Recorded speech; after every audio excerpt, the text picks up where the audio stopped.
सुखो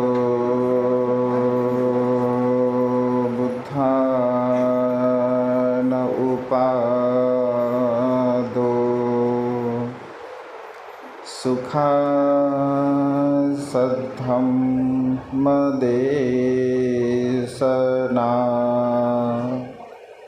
सुखा संघससामग्गी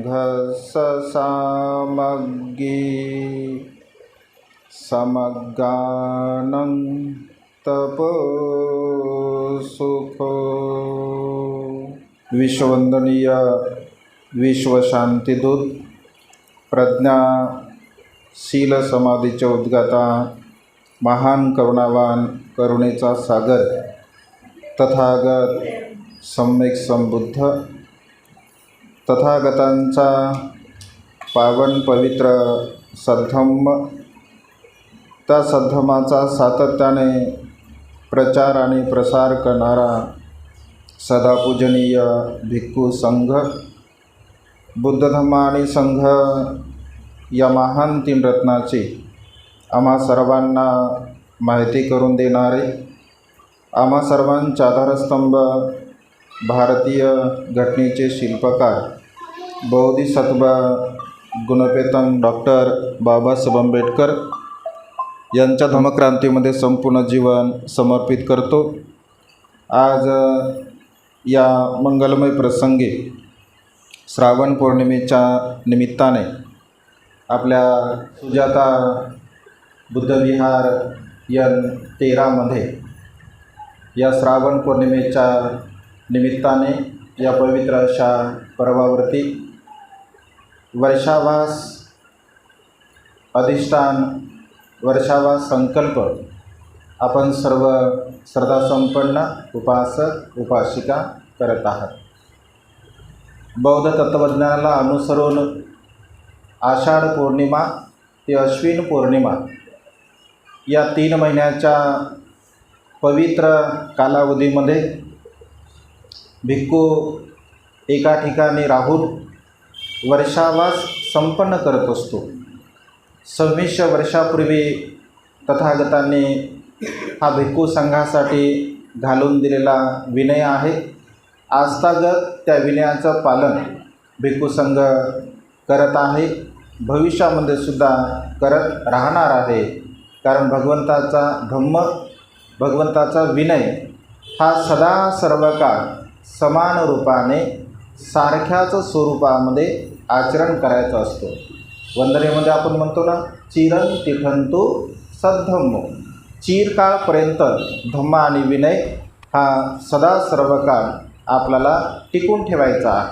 आणि त्यामुळे हा धम्म आणि विनय या वर्षावासाच्या पवित्र अशा कालावधीमध्ये 3 महिन्यापर्यंत भिक्षू एका ठिकाणी एका विहारामध्ये एका परिसरामध्ये राहत असतात। तेथील उपासक उपासिकांना आपल्या ज्ञानानुसार त्यांना धम्म उपदेश करत असतात। तेथील उपासक उपासिका त्या भिक्षूंची यथायोग्यपणे 4 परिष्काराने सेवा करत असतात आणि त्यांचंही अनंत असं पुण्य होते। दान देणाराचं सुद्धा पुण्य आणि दान घेणाराचं सुद्धा पुण्य होत असते। आणि त्यामुळे या कालावधीमध्ये यावर्षी अधिक मास असल्या कारणाने आषाढ पौर्णिमेपासून वर्षावास प्रारंभ झाला नाही, तर श्रावण पौर्णिमेपासून ते अश्विन पौर्णिमेपर्यंत हा वर्षावासाचा 3 महिन्याचा कालावधी आहे। आणि या 3 महिन्याच्या कालावधीमध्ये आपण नित्यनेमाने धम्म श्रवण केला पाहिजे, धम्माचं आचरण आपण केलं पाहिजे। तसं मी काय तुमच्यासाठी नौखा नाही आहे, एकदम म्हणजे बरेच लोक मला ओळखतात, बऱ्याच जणांना मी सुद्धा ओळखतो। बाबा तर नेहमीच आई बाबा वागाय वगैरे बरेच परिचित आहेत। खरं तर यावर्षी काय वर्षावास म्हणजे करण्याची अशी काही इच्छा नव्हती।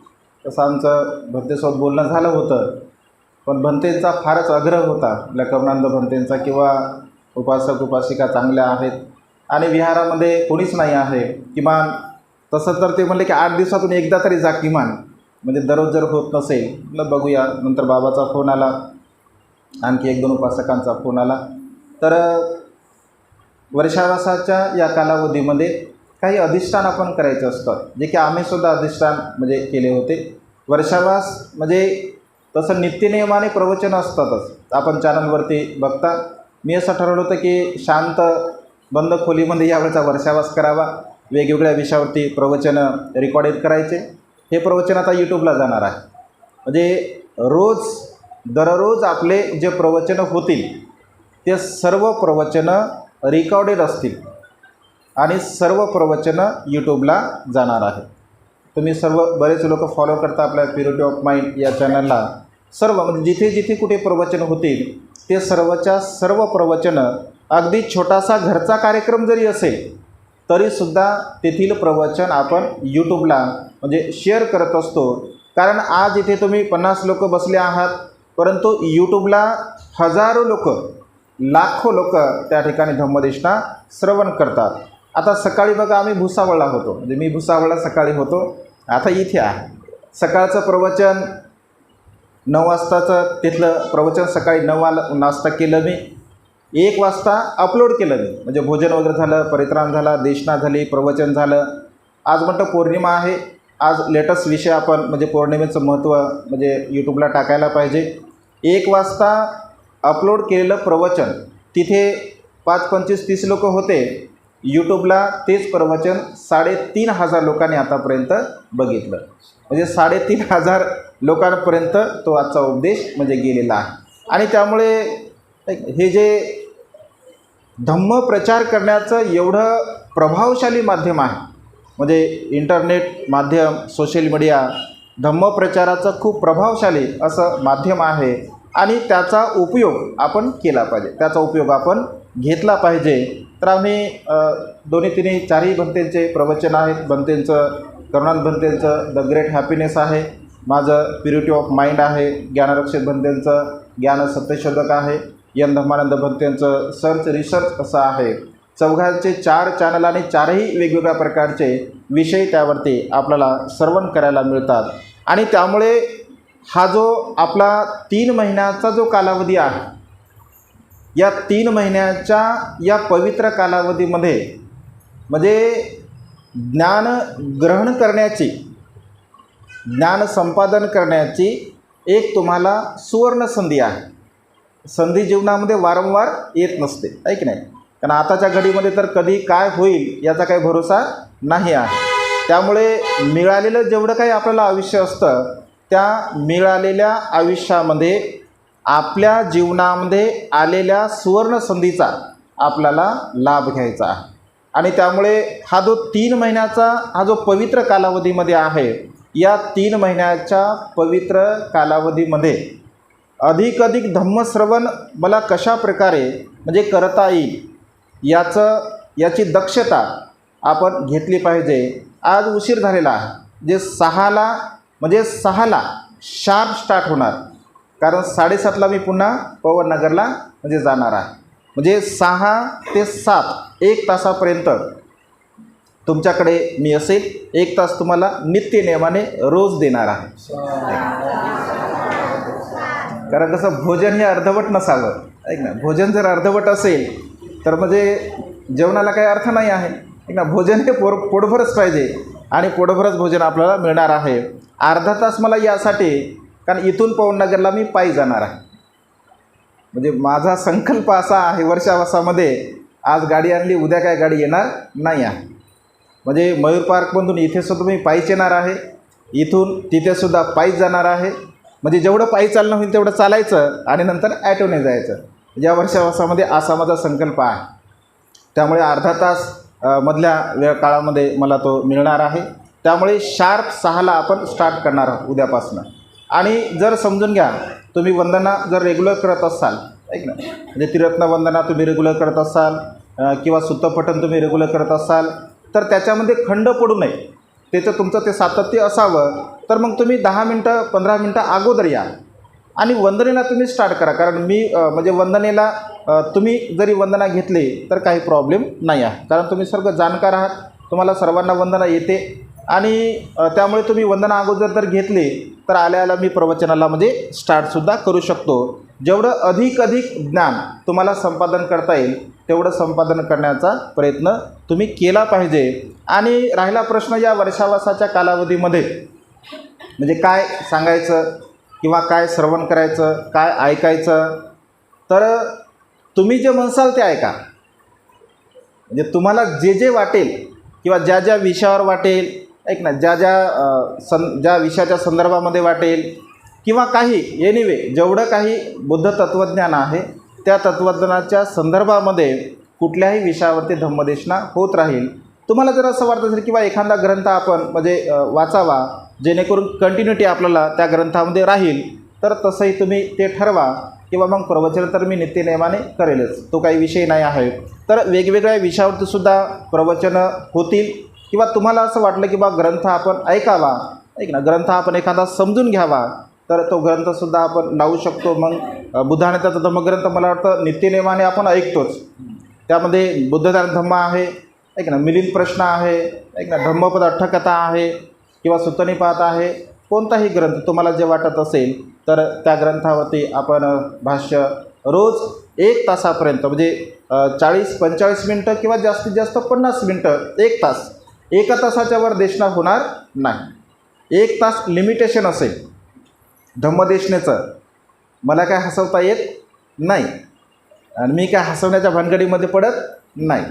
माझं तत्त्वज्ञान असतं, मी ते तत्त्वज्ञान सांगतो. त्याच्यामध्ये जर कोणाला हसवत असेल तो भाग वेगळा, पण असं फारसं मला काय हसवता येत नाही. त्याच्यामुळे 1 तासापर्यंत तुम्ही शांत चित्ताने ती धम्मदेशना श्रवण करू शकता एका विषयावरती. आणि एक विषय खूप चांगल्या प्रकारे आपण ग्रहण करू शकतो.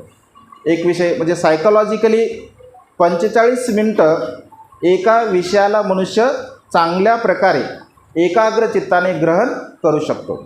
शाळेमध्ये किती वेळ असतो, एक पिरियड कितीचा असतो? 45 मिनटं किंवा समजा 1 तास. 1 तासावर लेक्चर असतं का? नाही. 40 मिनटं, 45 मिनटं किंवा 1 तास का असतं? कारण सायकॉलॉजिकली एका विषयावरती 1 तासापर्यंत ऐकण्याची आपली क्षमता असते.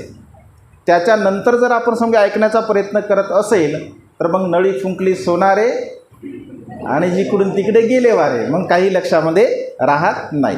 त्याच्यामुळं 1 तासभर तुम्हाला रोज वेगवेगळ्या विषयावरती धम्मदेशना ऐकायला मिळणार आहे. ही एक सुवर्ण संधी तुम्हाला आहे. खरं तर गेल्या 5 वर्षापासून औरंगाबाद शहरामध्ये जरी मी राहत असेल तरी 5 वर्षापासून औरंगाबादमध्ये माझा वर्षावास झालेला नाही आहे. 4 वर्ष मी जळगावला वर्षावास केला. मागच्या वर्षी कोरोना असल्यामुळे नांदेडला म्हणजे वर्षावास केला होता. म्हणजे मी असा एक संकल्प केलेला आहे. म्हणजे यावर्षी तो संकल्प माझा म्हणजे झाला नाही पूर्ण. मी वर्षावासाच्या कालावधीमध्ये असा संकल्प केला आहे की प्रत्येक वर्षी नवीन विहारावरती म्हणजे वर्षावास करायचा. जे नवीन विहारावरती का? कारण जे नवीन लोक आहेत, ज्यांना जे बुद्धिझमबद्दल अगदी ते शून्य नॉलेज आहे, त्यांना काहीही समजत नाही आहे, तर अशा ठिकाणी आपण लोकांना मार्गदर्शन केलं पाहिजे. आणि विशेष रूपाने अत्यंत मागास असलेला भाग म्हणजे खानदेश जो पट्टा आहे तिथे अत्यंत अंधश्रद्धा आहे, कर्मकांड आहे, बुवाबाजीमध्ये लोक फसलेले आहे, देवदेवतामध्ये लोक फसलेले आहे. आता तरी बऱ्यापैकी वातावरण आहे. तर गेल्या 4 वर्षापासून वेगवेगळ्या विहारामध्ये खानदेशामध्ये मी वर्षावास म्हणजे केलेला आहे, पूर्ण जळगाव शहरामध्ये. तर तो एक माझा संकल्प आहे की प्रत्येक वर्षी दुसऱ्या एका जिल्ह्यामध्ये, एका तालुक्यामध्ये, एका गावामध्ये वर्षावास करावा. आणि त्यानंतर मग आम्ही फिरतो.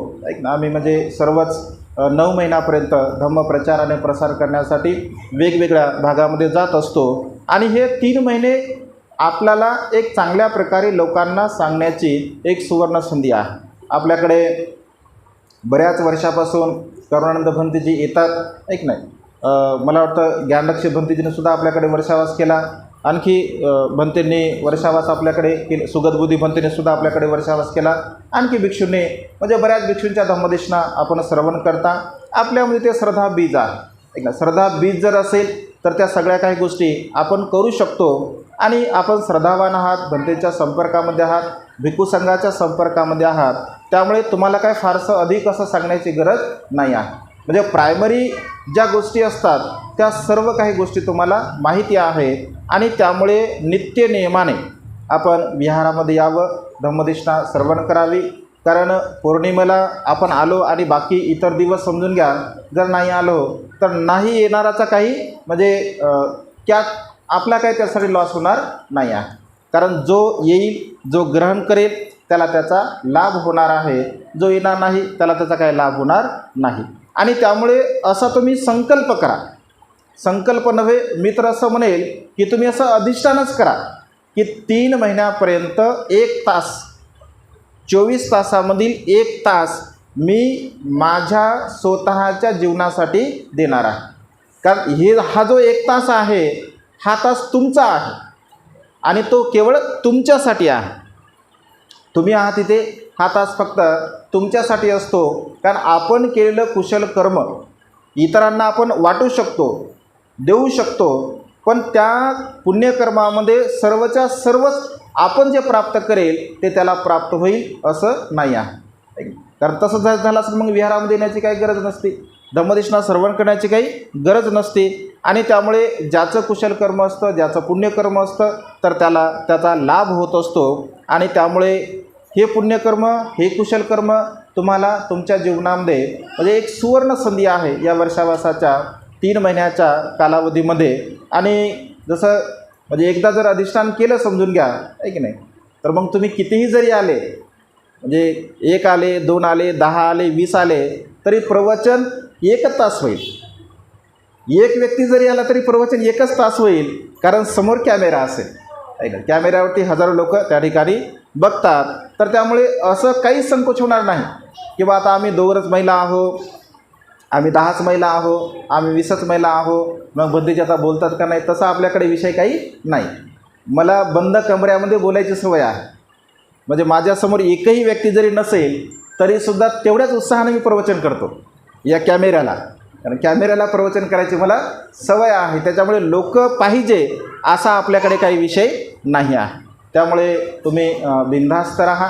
खूप चांगल्या प्रकारे या वर्षावासाच्या कालावधीमध्ये आपल्याला धम्म श्रवण करण्याला प्राप्त होणार आहे, मिळणार आहे. आज पौर्णिमा आहे, पौर्णिमेचे विशेष महत्त्व आहे. बऱ्याच उपासक उपासिकांनी उपोषणशीलसुद्धा आज धारण केलं. कारण उपोषणशील धारण केलं पाहिजे, नित्यनियमाने धारण केलं पाहिजे. पौर्णिमा असेल, अमावस्या असेल आणि अष्टमी असेल, हे 4 दिवस किमान आपण उपोषणशीलाचं पालन केलंच पाहिजे. प्रत्येक व्यक्तीने केलं पाहिजे. म्हणजे केवळ महिलांनीच केलं पाहिजे असं नाही आहे, तर पुरुषांनीसुद्धा या शिलाचं पालन 4 दिवस किमान आपण उपोषणशीलाचे पालन केले पाहिजे. ज्याचं अधिक पुण्य आहे, ज्याचं अधिक कुशल कर्म आहे ते 3-3 महिन्याचंसुद्धा अधिष्ठान करतात. 3 महिन्यापर्यंतसुद्धा सदगृहस्थ त्या ठिकाणी उपोषणशीलाचं आचरण करतात. आता मला एक अंजनगाव सुजीला एक मिलिटरीमध्ये तरुण मुलगा असतो, जे 30-32 वर्षाचा असेल, रोशन वानखेडे म्हणून. आता जस्ट मला त्यांचा फोन आला. तो म्हणे भंतेजी यावेळेस आम्ही दोघंही पती पत्नीने 3 महिन्यापर्यंत उपोषणशील पालन करण्याचा संकल्प केलेला आहे. म्हणजे 3 महिने बघा, तरुण आहेत ते, अगदी त्यांना लहान बाळ आहे, 3-4 महिन्याचं काहीतरी त्या ताईला बाळ आहे. अत्यंत दोघंही धार्मिक आहे. तर ही धार्मिकता, भगवंत असे म्हणतात की समान गुणाचे पती पत्नी लाभणे अत्यंत दुर्लभ गोष्ट आहे. शील पालन करण्यामध्ये समान असणे, दान कर्म करण्यामध्ये समान असणे, प्रज्ञेचा अभ्यास करण्यामध्ये समान असणे, ही खूप पुण्याची गोष्ट आहे. ही खूप दुर्मिळ गोष्ट आहे. कारण पती जर आचरण करत असेल तर आपण बघतो पत्नी आचरण करत नाही, पत्नी आचरण करत असेल तर आपण बघतो पती आचरण करत नाही, कधीकधी दोघेही करत नाही. पत्नीलाही काही घेणं देणं नाही आणि पतीलासुद्धा काही घेणं देणं नसतं. काही ठिकाणी मात्र पत्नीसुद्धा चांगल्या प्रकारचं कुशल कर्म, पुण्यकर्म करणार असते आणि पतीसुद्धा असतो. तर हे जे आपल्या जीवनामध्ये प्राप्त होत असते तर आपल्या कुशल कर्माच्या पुण्यामुळे, कुशल कर्मामुळे ह्या सर्व गोष्टी आपल्याला प्राप्त होत असतात. समान विचाराचे पती पत्नी मिळणं, भगवंत असे म्हणतात की सांसारिक जीवनातील लोकांच्या जीवनातील ही जी गोष्ट आहे ती अनमोल आहे. म्हणजे तिचं मोल होऊ शकत नाही. समान रूपाने पती पत्नी जर असतील तर त्या गोष्टीचं मोल होऊ शकत नाही. यशोधरा आणि सिद्धार्थ समान गुणाचे होते, समानशील होतं, समान दानपारमिता होते, समान त्याग होता, समान मैत्री होते, समान गुणाने परिपूर्ण होते. आणि केवळ एकाच जन्मामध्ये नव्हे, असंख्य जन्मामध्ये सिद्धार्थ आणि यशोधरा पती पत्नी होते आणि समान गुणाने परिपूर्ण होते. आपण अलीकडच्या काळामध्ये बाबासाहेबांचं उदाहरण बघू शकतो, माता रमाईचं आपण उदाहरण बघू शकतो. समान गुणाने बाबासाहेब सिलवान होते, माता रमाई सिलवान होते, म्हणजे गुणवान होते, दोघेही समान गुणाने होते. आणि त्यामुळे समान गुण प्राप्त करणे आपल्या जीवनामध्ये अत्यंत महत्त्वपूर्ण आहे. आणि आपल्यामध्ये ती क्षमता आपण निर्माण केली पाहिजे, आपल्यामध्ये क्षमता ती आपण निर्माण केली पाहिजे. जर आपला पती धार्मिक नसेल तर तो धार्मिक बनण्याची आपण क्षमता निर्माण केली पाहिजे.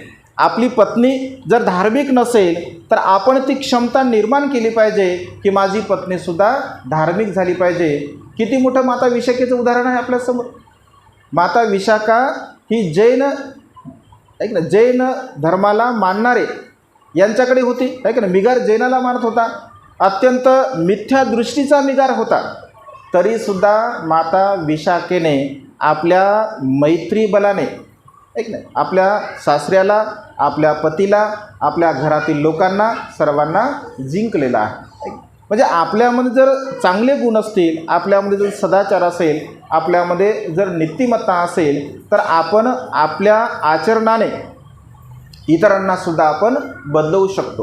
कारण भगवंत असे म्हणतात की आपले कर्म हे आपल्यासोबत असतं, इतरांचे कर्म इतरांच्यासोबत. आपले स्वतःचे कर्म, मी माझे कर्म कशा प्रकारे सुधारेल, मी माझं स्वतःचं शील कसं सुधारेल, माझी स्वतःची प्रज्ञा मी कशी सुधारेल, मी स्वतः माझी दानपारमिता कशी पुष्ट करेल, मैत्री पारमिता कशी पुष्ट करेल, अधिष्ठान पारमिता कशी पुष्ट करेल, शांती पारमिता कशी पुष्ट करेल, सत्य पारमिता कशी पुष्ट करेल, ह्या सर्व प्रकारच्या पारमिता मी माझ्या कशा प्रकारे पुष्ट करू, त्याला कसं मी मजबूत बनवू, हा विचार आपण या वर्षावासाच्या कालावधीमध्ये करण्याचा प्रयत्न केला पाहिजे. कारण मनुष्याच्या जीवनामध्ये पारमिता अत्यंत महत्त्वपूर्ण आहे. जीवनाला जर पूर्णत्व प्राप्त करून घ्यायचं असेल, जीवनाला जर यशस्वी बनवायचं असेल तर आपल्या पारमिता पूर्ण होणं अत्यंत गरजेचं आहे. मनुष्य जीवन मिळणे अत्यंत दुर्लभ आहे असं भगवंताने म्हटलं आहे. अनंत पुण्यकर्म आपण केले असतील, अनंत पुण्यकर्म, आणि त्या अनंत पुण्यकर्मामुळे आपल्याला मनुष्याचा जन्म या ठिकाणी प्राप्त झालेला आहे. बघा, संसारामध्ये करोडो अब्ज लोक आहेत. साधं उदाहरण बघा, या क्षणी तुम्ही इथे बसलेले आहात, या क्षणी तुम्ही 50-100 लोक या ठिकाणी इथे बसले, म्हणजे या ठिकाणी तुम्ही 100-50 लोक बसले, या क्षणी या वेळेला अनेक लोक प्राण्यांच्या हत्या करत असतील, अनेक लोक चोरी करत असतील, अनेक लोक व्यभिचार करत असतील, अनेक लोक खोटं बोलत असतील, निंदा नालस्ती करत असतील, चहाडी चुगली करत असतील, व्यर्थ बडबड करत असतील, नशेमध्ये असतील असंख्य लोक. या क्षणी हजारो करोडो अब्ज लोक या ठिकाणी या क्षणी अकुशल कर्म करणारे असतील. परंतु तुम्ही पुण्यवान आहात. म्हणजे मनुष्य जन्मात येणे हेच केवळ पुण्य नाही आहे, तर मनुष्य जन्मामध्ये आल्यानंतर त्याची प्रज्ञा विकसित होणे हे सुद्धा अत्यंत महत्त्वपूर्ण आहे. त्याच्याकडे सम्यक दृष्टी असणे हे सुद्धा अत्यंत महत्त्वपूर्ण आहे. कारण सम्यक दृष्टी जर नसेल, सम्यक दृष्टी म्हणजे काय, असारे सारमत्तीनो सारेच सारदस्सिनो ते सारंग ना दिगच्छन्ति मिच्छा संकल्प गोचरा. सत्याला असत्य समजणे आणि असत्याला सत्य समजणे या विचारामध्ये जर मनुष्य जीवन जगत असेल तर तो सत्यापर्यंत पोहोचू शकेल का? पोहोचू शकत नाही. आणि त्यामुळे सत्याला सत्य समजलं पाहिजे आणि असत्याला असत्य समजलं पाहिजे.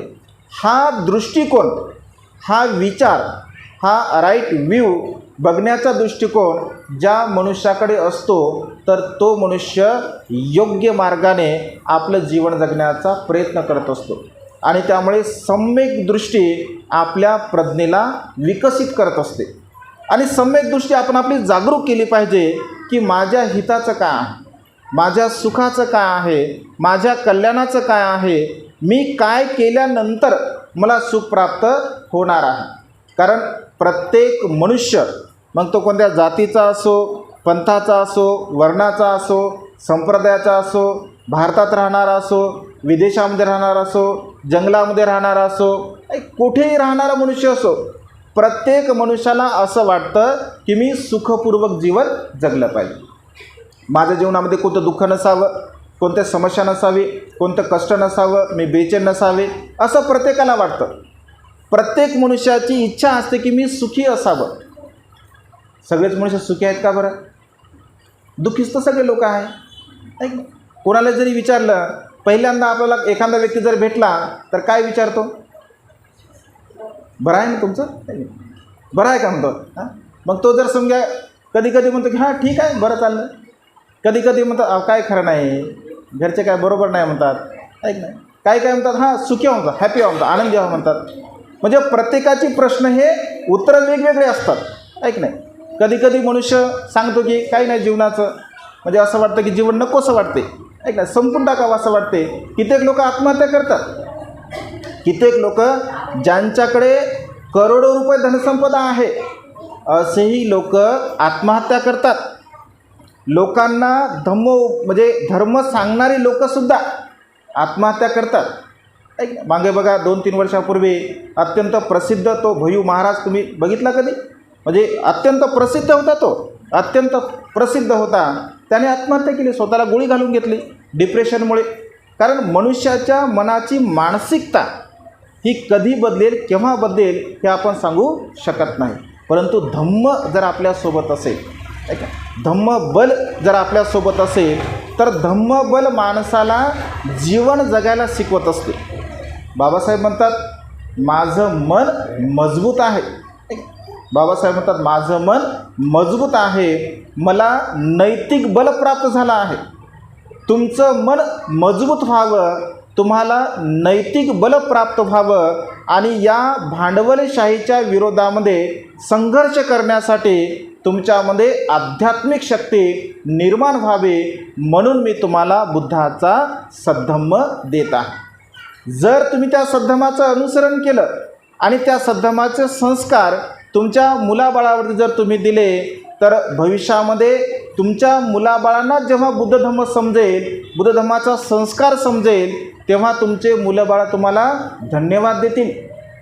ते म्हणतील की अरे माझे मातापिता किती पुण्यवान होते, माझे मातापिता किती चांगले होते, ज्या मातापित्यांनी आम्हाला धम्माचा संस्कार दिलेला आहे.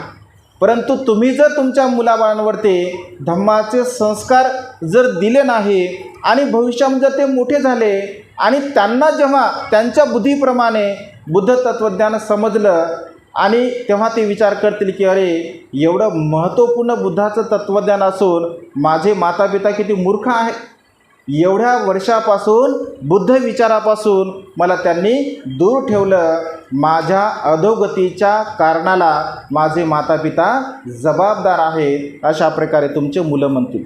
आणि म्हणून बाबासाहेब असं म्हणतात तुमचं मन जर तुम्हाला मजबूत करायचं असेल, नैतिक बल जर तुम्हाला प्राप्त करायचं असेल तर बुद्धाचा धम्मसंस्कार तुम्ही तुमच्या जीवनामध्ये अंगीकार करण्याचा प्रयत्न केला पाहिजे.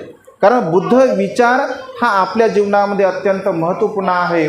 सर्वांगीण उन्नती जर आपल्याला साधायची असेल तर केवळ बुद्ध विचाराद्वारा आपण सर्वांगीण उन्नती साधू शकतो. आणि त्यामुळे नित्यनेमाने तसं वर्षावासामध्येच केवळ धम्माचं आचरण केलं पाहिजे असं काही नाही आहे. कारण धम्म आचरण हे सदा सर्व काय करायचं असतं. जोपर्यंत आपण श्रोतापन्न होत नाही, जोपर्यंत आपण सकृताकामी होत नाही, अनागामी होत नाही, अरहंत होत नाही, तोपर्यंत धम्माचं आचरण करायचं असते. म्हणजे केवळ 3 महिने वर्षावासाच्या कालावधीमध्ये आम्ही विहारामध्ये येतो म्हणजे आता आमचं काही सगळं संपलं असं बिलकुल नाही आहे. जोपर्यंत आपला राग नष्ट होत नाही, द्वेष नष्ट होत नाही, मोह नष्ट होत नाही, तोपर्यंत धम्म आचरण आपण केलं पाहिजे. नाही तर बहुतांश लोक असं म्हणतात, लय दिवस झाले पण लय वर्ष झाली भरतीची, आता विहारात चाललो, लय दिवसापासून लय केलं आम्ही, लय करत होतो आम्ही. केलं होतं चांगली गोष्ट आहे ना. तुम्ही दुःखमुक्त झाले का? तुम्ही अरहंत आहात का? तुम्ही श्रोतापन्न आहात का? आम्ही तर 20 वर्षापासून करत आहोत, आम्हाला तर काहीच प्राप्त झालं नाही आणखी. आणि तुम्ही तर 2-4 वर्षापासून आता आम्ही लय केलं. अनेक लोकांना असं वाटतं, परंतु असं नाही आहे. बुद्ध तत्त्वज्ञान हे शेवटच्या क्षणापर्यंत आपल्यासोबत असलं पाहिजे.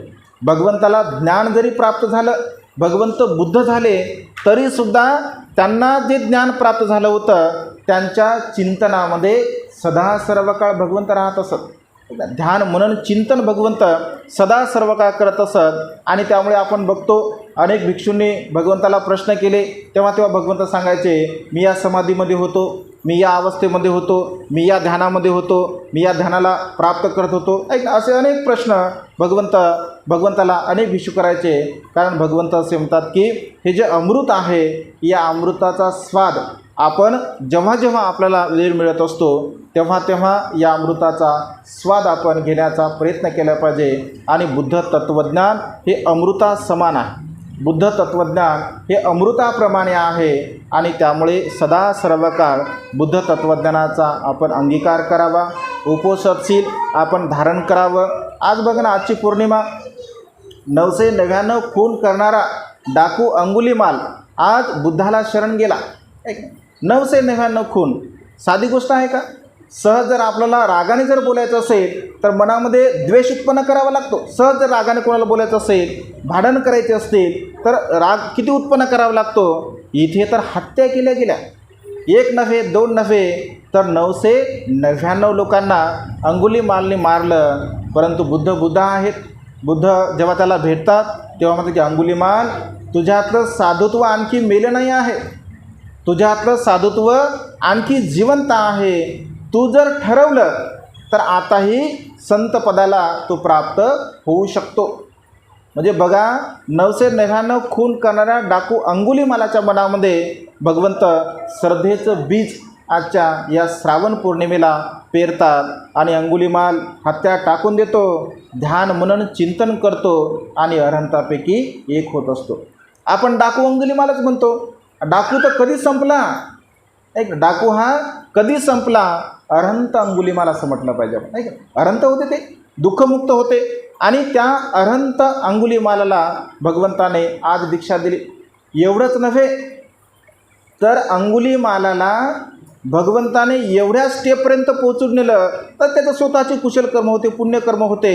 80 अग्रश्रावक भगवंताचे होते. त्यामध्ये भिक्षू आहे, भिक्षुणी आहे, उपासक आहे आणि उपासिका आहे. जसं सारिपुत्त बनते प्रज्ञेमध्ये अग्र होते, सर्व भिक्षूमध्ये प्रज्ञेमध्ये अग्र होते. महामोग्गलायन रिद्धिसिद्धी बलामध्ये अग्र होते. इकडे अनाथपिंडक दायकामध्ये अग्र होते. अनाथपिंडक हे दायकामध्ये अग्र होते. महाउपासिका विशाखा दायिकेमध्ये अग्र होती. इकडे भिक्षुणी पटाचारा भिक्षुणी बघा, तिचे 3 मुलं मृत्यूला प्राप्त झाले, माता पिता मृत्यूला प्राप्त झाले, पती मृत्यूला प्राप्त झाला, बहीण भाऊ मृत्यूला प्राप्त झाले. अशा दुःख स्थितीमध्ये जीवन जगणारी स्त्री भगवंताच्या धम्मामध्ये विनयामध्ये अग्र होते. पटाचारा ही विनयामध्ये अग्र असते. जसं इकडे उपाली म्हणते विनयामध्ये अग्र असतात, तशी इकडे पटाचारा विनयामध्ये अग्र असते. किती दुःख आहे! एवढ्या दुःखी स्त्रीला भगवंताने विनयामध्ये अग्र केलं. खेमा नावाचे भिक्खुनी प्रज्ञेमध्ये अग्र असते. म्हणजे अशा प्रकारे 84 जे भिक्षू आहेत, ज्यांना उपासक उपासिका भिक्षू भिक्षुनी त्याला अग्रश्रावक म्हणतात, त्यामध्ये अंगुलीमाल नावाचे भंते मैत्रीमध्ये अग्र होते. सांगा तुम्ही, 999 खून करणारे डाकू अंगुलीमालाला भगवंताने मैत्रीमध्ये अग्रस्थान दिलं. किती महत्त्वपूर्ण गोष्ट आहे, किती मोठी गोष्ट आहे. ज्याने खून केले अशांना भगवंताने मैत्रीमध्ये अग्र म्हटलं आहे. आजच्या पौर्णिमेला भगवंताने त्यांना उपदेश दिला. अनाथपिंडकाने आज 160 सुत्त मुखोगत केले होते. बघा किती व्यस्त शेड्यूल होतं त्यांचं. ते व्यापारी होते, राजाचे कोषाध्यक्ष होते, भगवंताची भिक्खू संघाची सदा सर्व काळ सेवा करत असत. आणि एवढं करूनसुद्धा 160 सुत्त त्यांनी मुखोगत केले होते आणि आज या पौर्णिमेला भगवंताच्या समोर त्याने म्हणून दाखवले 160 सुत्त. एवढे अनाथपिंडक श्रद्धावान होते. आजच्याच दिनी आपण बघतो की भगवंताचा धम्म आणि विनय याचं संगायन करण्यात आलं. म्हणजे पहिली धम्मसंगती या आजच्या श्रावण पौर्णिमेला वर्षावासामध्ये स्टार्ट झाली. म्हणजे धम्म आणि विनयाचं संगायन आजपासून त्या ठिकाणी सुरुवात झालं. महाकाश्यप भंते यांच्या अध्यक्षतेखाली अजातशत्रूंच्या सहकार्याने त्या ठिकाणी आनंद भंतेंनी सुताचं संगायन केलं आणि उपाली भंतेंनी विनयाचं संगायन केलं. याच आजच्या पौर्णिमेच्या दिनी त्याही महत्त्वपूर्ण विषयाला सुरुवात झाली. आणि वर्तमान काळामध्ये ज्यांनी पाली साहित्य संस्कृत भाषेमध्ये करण्याची किमया केली, ज्यांनी केवळ 3 महिन्यामध्ये संपूर्ण त्रिपिटक मुखोगत केलं, ज्यांनी भगवंताच्या श्रेष्ठ प्रत्युत्पाद सिद्धांताला शून्यवादाच्या रूपामध्ये प्रतिपादित केलं, असे शून्यवादाचे प्रणेते आचार्य नागार्जुन यांचा श्रावण पौर्णिमेला जन्म झालेला आहे. या विशेष रूपाने 4 प्रकारच्या घटना या श्रावण पौर्णिमेच्या आहे. आणि उपोषणशील आपण सदा सर्व काळ धारण केलं पाहिजे. उपोषणशीलाला आपण पालन केलं पाहिजे. नित्यनियमाने उपोषणशील जर आपण धारण करत असाल तर निश्चितपणे आपल्या जीवनामध्ये आपल्याला महान आणि असीम असं पुण्य संपादन करता येतं. त्यामुळे ऑनलाईन पद्धतीने सुद्धा सकाळी उपोषणशील असतं. आम्ही उपोषण शिबिर ऑनलाईन पद्धतीने राबवतो. जर विहारामध्ये तुम्ही सकाळी जर येऊ शकत नसाल तर घरी बसून आपल्या मोबाईलमध्ये सुद्धा आपण उपोषणशील घेऊ शकतो. आणि तुम्ही जर असं ठरवलं की विहारामध्ये सुद्धा आपल्याला सकाळी उपोषणशील ग्रहण करायचं आहे तर तशा पद्धतीने आपण ते शेड्यूल ठरवू आणि तेहीसुद्धा आपण उपोषणशीलसुद्धा करण्याचा प्रयत्न करू. तर मला सांगणं एवढंच आहे की नित्यनेमाने आपण विहारामध्ये या संधीचा तुम्ही फायदा घ्या. जे काही मला जे काही ज्ञान असेल ऐक ना, माझ्याकडे जेवढं आहे तर ते ज्ञान मी तुम्हाला देण्याचा प्रयत्न करतो. किंवा काही तुम्हाला असं वाटलं की एखाद्या विषयावरती बंदेजी या विषयावरती आम्हाला ऐकायचं आहे, आमची इच्छा आहे, तर तो मला अगोदर सांगा. दुसऱ्या दिवशी जर मला ऑन दी स्पॉट जर येत असेल तर सांगेल, नाही तर म्हणेल बा उद्या सांगतो, आहे की नाही. कारण ज्ञान हे अथांग सागरासारखं आहे की नाही. ज्ञान हे अथांग सागरासारखं आहे. बाबासाहेब म्हणायचे की बा मला तुम्ही सांगलंच नाही की या विषयावर बोलायचं. तुम्ही जर मला आगाऊ सूचना दिली असते तर या विषयाची मी तयारी केली असते, आहे की नाही. बुद्ध की कार्ल मार्क्स बाबासाहेबांनी काठमांडूला जेव्हा प्रवचन केलं तर आयोजकांनी ऐनवेळी बाबासाहेबाला सांगितलं की बा बुद्ध की कार्ल मार्क्स या विषयावरती बोला. बाबासाहेब म्हणतात तुम्ही मला अगोदर सांगलंच नाही, मला दुसरंच काहीतरी बोलायचं होतं, पण तुमची इच्छा जर असेल तर बुद्ध की कार्ल मार्क्स या विषयावरती मी बोलतो. आणि प्रदीर्घपणे 2.5-3 तासापर्यंत बाबासाहेबांनी बुद्ध की कार्ल मार्क्स या विषयावरती भाषण केलं होतं. म्हणजे प्रत्येक विषयाची काय तयारी नसते. मला सांगायचं हे आहे की प्रत्येक विषयाची काय तयारी नसते. तुम्हाला असं वाटलं की या विषयावरती मला ऐकायचं आहे तर तो विषय मला सांगा. त्या विषयावरती तुम्हाला माझ्या ज्ञानानुसार मी सांगण्याचा प्रयत्न करेल. निश्चितपणे आपण पुण्यवान आहात. बुद्ध धम्म संघाच्या प्रती असीम आपल्या मनामध्ये श्रद्धा आहे. बाबासाहेबांच्या महान पुण्याईमुळे हे सर्व वैभव आपल्याला प्राप्त झालेलं आहे. माता रमाईच्या त्यागामुळे हे सर्व वैभव आपल्याला प्राप्त झालेलं आहे. आणि त्यामुळे सदा सर्व काळ त्या मातापित्यांचे ऋण आपण धारण केले पाहिजे, ग्रहण केले पाहिजे. आणि त्यांच्या ऋणामध्ये राहून वर्तमान काळामध्ये बाबासाहेबांच्या धर्मक्रांतीला कशाप्रकारे मला गतिमान करता येईल अशा प्रकारची भावना आपण निर्माण केली पाहिजे. मनुष्य प्राण्यासारखं भित्र या जगामध्ये दुसरं कोणीच नाही. म्हणजे मनुष्य प्राणी एवढा भित्रा आहे, एक ना, स्वतःच्या मरणाला एवढा मनुष्य भीतो. मरण म्हणलं की माणसाला भीती वाटते, पण सत्य आहे ना ते. मृत्यू हे सत्य आहे. एक ना एक दिवस प्रत्येक व्यक्ती मरणारा आहे. मरण हा एक स्वभाव धर्म आहे. तरीसुद्धा मनुष्य भीतो, आहे की नाही. कारण भीती वाटते मरणाची. नाही, जगायची इच्छा असते ना. जगायची इच्छा असल्यामुळे मरणाची भीती वाटत असते. आणि त्यामुळे साहजिक आहे धम्म आपल्यासोबत असतो. आणि धम्म जर आपल्यासोबत असेल तर सुखपूर्वक आपल्याला मृत्यूसुद्धा येत असतो. मृत्यूच्या क्षणी समाधानी आणि सुखी राहणे फार मोठी गोष्ट आहे. तसं 99 99% लोकांना ही गोष्ट काही जमत नाही. का जमत नाही? कारण आयुष्यभर कधी स्वतःबद्दल चिंतन केलेलं नसतं. आयुष्यभर म्हणजे वेगवेगळ्या विचारामध्ये गुंतलेले असतात, परिवारामध्ये गुंतलेले असतात, धनसंपत्तीमध्ये गुंतलेले असतात, वेगवेगळ्या तृष्णेमध्ये गुंतलेले असतात, रागामध्ये, द्वेषामध्ये, लोभामध्ये, मोहामध्ये, आणि शेवटी मग एकाएकी काय ते त्यागल्या जात नाही. त्यामुळे अत्यंत दुःख प्राप्त होत असते. परंतु धम्म जर आपल्यासोबत असेल, मरणानुस्मृतीची भावना जर आपण सदा सर्व काळ करत असेल, तर निश्चितपणे आपला मृत्यूसुद्धा सुखपूर्वक येऊ शकतो. आणि त्यामुळे एक सुवर्ण संधी आपल्या जीवनामध्ये आहे धम्मदेशना श्रवण करण्याची, धम्मोपदेश ऐकण्याची. आज या मंगलमय प्रसंगी अधिक न बोलता कोण येत आहेत, म्हणजे आपला पवननगरला जायचं आहे. उद्यापासून 6 वाजता शार्प आपण 6च्या अगोदर यावं. अगोदर तर वंदना आपण स्टार्ट करावी. आल्यानंतर तुम्हाला 1 तासापर्यंत उद्या आपण ठरवू काय करायचं, कुठल्या विषयावर बोलायचं आहे की आज थोडी घाई असल्यामुळे डिस्कस काय त्या विषयावरती करत नाही. तर आज या मंगलमय प्रसंगी अधिक न बोलता आपणा सर्वांना आयुष्यवर्ण सुख आणि बल प्राप्त हो. आपणा सर्वांच्या इच्छित आणि पार्चित मनोकामना ढगातून मुक्त झालेला शीतल चंद्रमाप्रमाणे पूर्णत्वात जाओ, अशा प्रकारची मंगलमय आणि उदात्त कामना या ठिकाणी वेळेच्या अभावी व्यक्त करून ही छोटीशी धम्मदेशना संपन्न करतो. सर्वांचं मंगल हो, सर्वांचं कल्याण हो, सर्वांना दीर्घायुष्य लाभो.